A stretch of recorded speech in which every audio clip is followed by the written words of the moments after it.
Some people walk their dog, some people play tennis, and I kind of wish I did that, but what fulfills me is art.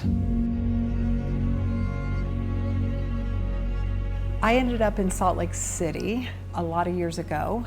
My husband had found this property and thought, hey, one day we'll build a house. I decided I'll build it myself. We hired a retired builder and he sat on the job site waiting for people to show up, and I had to figure out how to do interior design, how to be a general contractor, how electrical works. So by teaching these things, I realized a love for it.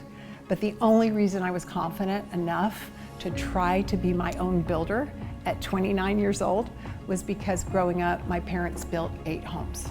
And so there were always samples sloshing around in our car. My mom would get out of the car and say, this won't do. She had a lot of confidence. And so I just thought, well, that comes naturally. We'll build houses, we can do this. And I guess I just didn't have any fear. I have a daughter that has her own business. She's a complete entrepreneur. I always made it obvious to my daughter that hard work is really the only answer. There is no saving from hard work, saving from lack of sleep, saving from long hours. You've got to be a mother and you've got to want to be an entrepreneur. And I was the type that was 50-50. But there's one rule. I always answer the phone if it's my child. When I think of other women considering creating a new company, taking a risk, I always say, do it. Because what's the worst thing in the world that could happen? Failure? Who cares? My advice is get used to no, get used to the idea of failure so that that won't bother you, and just go for it. I notice that when I get around a group of women that also have entrepreneurial efforts going on and successes, I'm loving the discussions. I want to know more about their successes. I want to see how we can relate, and it's so fun. But I've learned that my closest friends may not have the same level of interest in business, and that's okay. What would I tell my younger self? I think I would say that, life is so full of change, and the ability to be fluid is just the best quality. And to move with the ebbs and flows of opportunity, and most of all, I would say, live a very interesting life.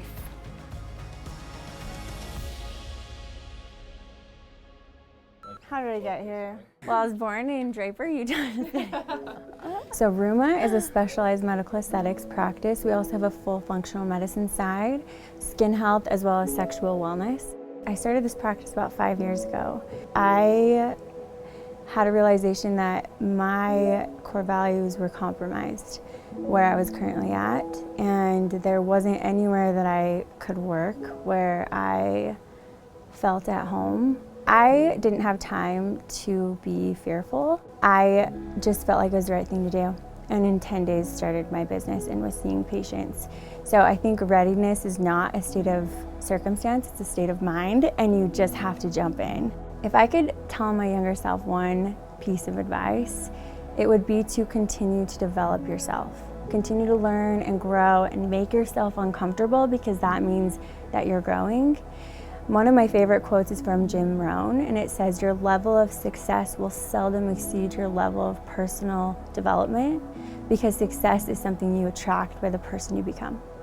I really tried to build a phenomenal team full of passionate women who have the same core values as me, who really want to succeed and have the team succeed. So I think it can be lonely. And it is lonely every day because you're taking on the stress and the liability of growing the business.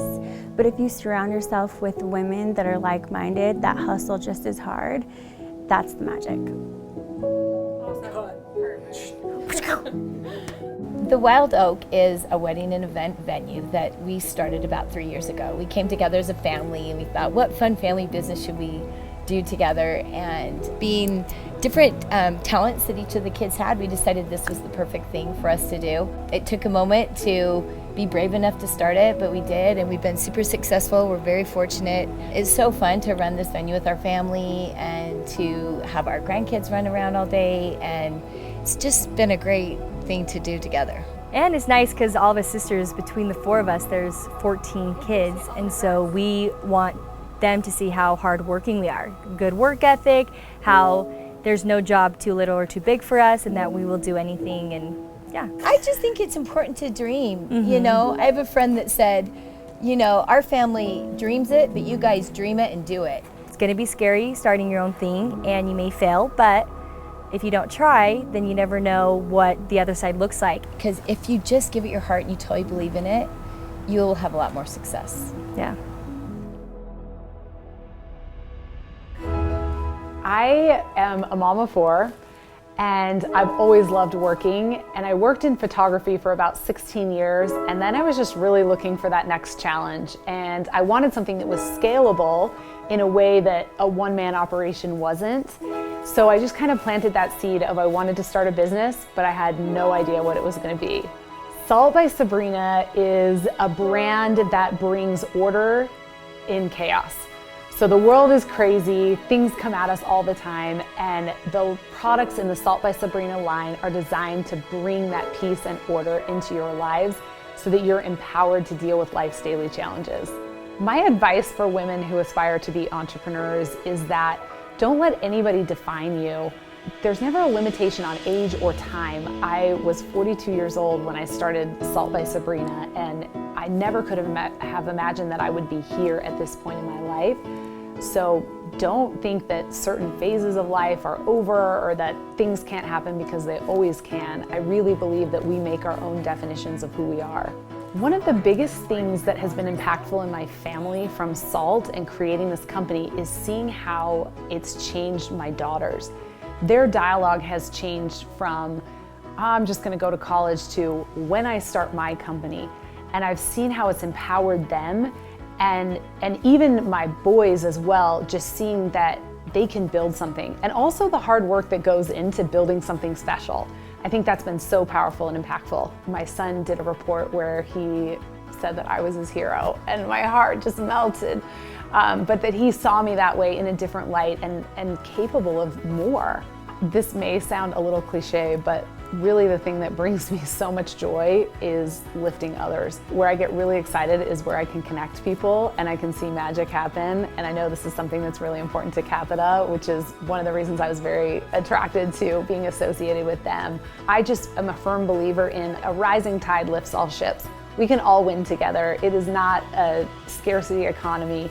So believing truly in abundance and that we can all make things better together.